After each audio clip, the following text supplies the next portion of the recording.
Octopath Traveler has genuinely stood out as one of Square Enix's strongest new IPs, echoing the storytelling spirit of their early years while reaffirming how engaging a well-designed turn-based system can be. I recently finished the first game in its entirety, which has left me eager to try the beloved second entry. However, before that chance arrived, Square Enix made a surprise announcement. The mobile game Octopath Traveler Champions of the Continent would be reimagined as a single-player offline title called Octopath Traveler 0. And to be completely honest, I was excited about the idea of experiencing a gacha game story without its monetization model, so I jumped at the chance to try it. Still, I can't say I'm fully taken with it yet, but let's unpack all that with this final preview.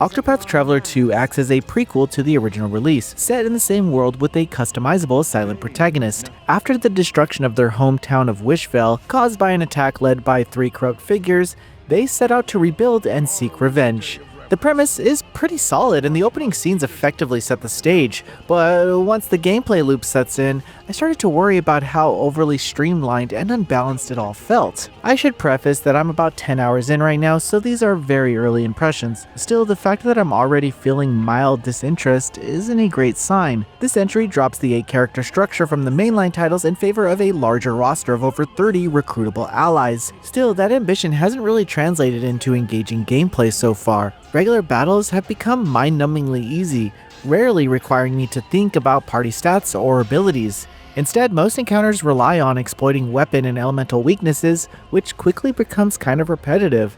The first Octopath Traveler wasn't a difficult RPG, but it demands a baseline understanding of your setup early on, which paid off as you progressed.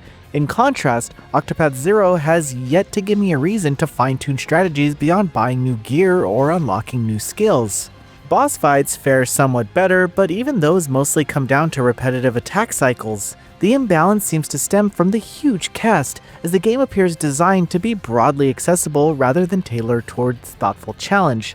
I don't want to sound dismissive, as I'm open to changing my perspective the more I play. Still, the combat so far feels like following an outline instead of building towards something dynamic. I'm also curious how much freedom the town building feature will actually offer, rather than serving as a small bonus system. It does seem like something that might grow deeper later on, but it hasn't shown much yet. Now, on the positive side, I've been really enjoying using path actions to interact with townsfolk, and collecting materials for rebuilding gives a decent reason to explore beyond hunting treasure chests. Narratively, there's still plenty to appreciate. Fans of the original will likely enjoy the expanded lore and historical context. This story's grounded tone and moral themes fit well with the established world, even if it hasn't reached the emotional pull of its predecessors.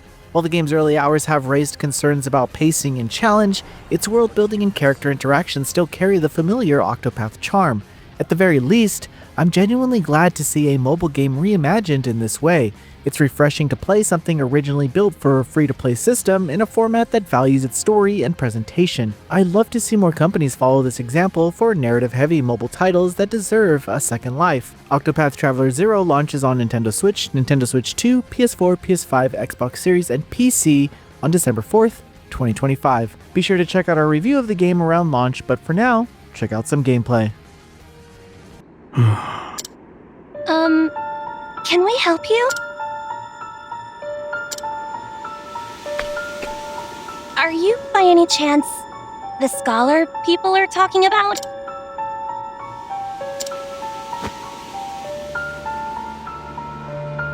You're right. We should get going.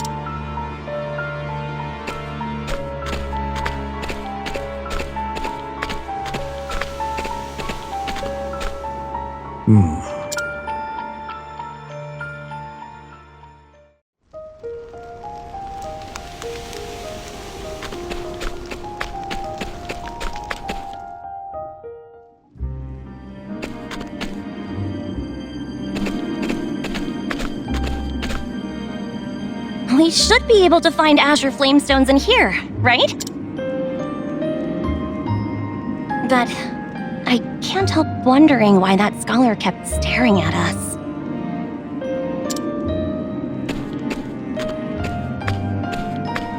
Sounds like you guys met Nomos. Fen! What are you doing here?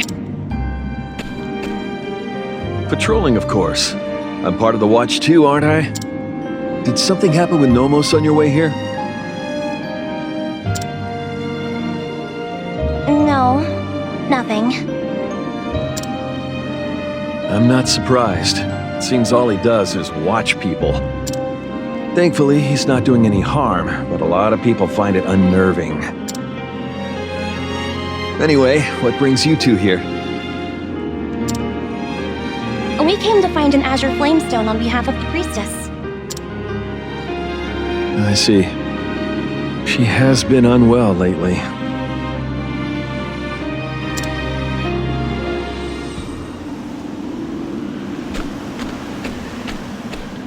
What's the matter, Fen?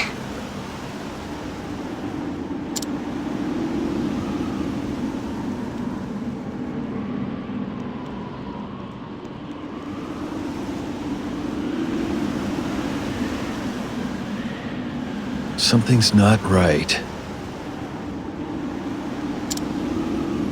There might be dangerous monsters prowling the area. I'll go with you.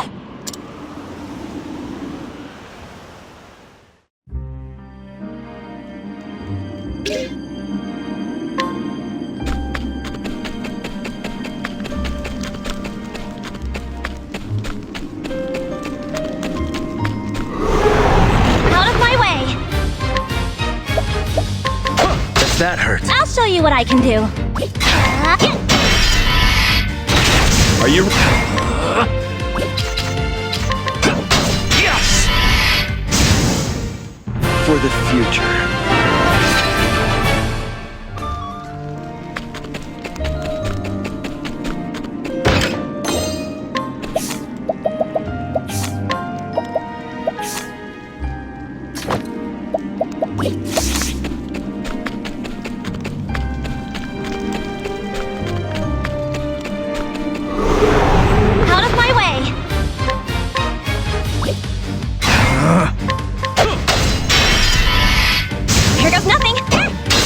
It's up!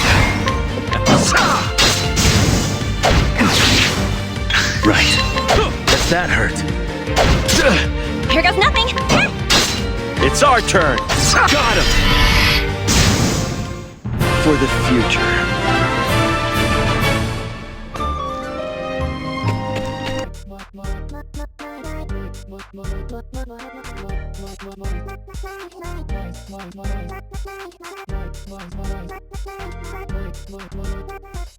Voice e texto.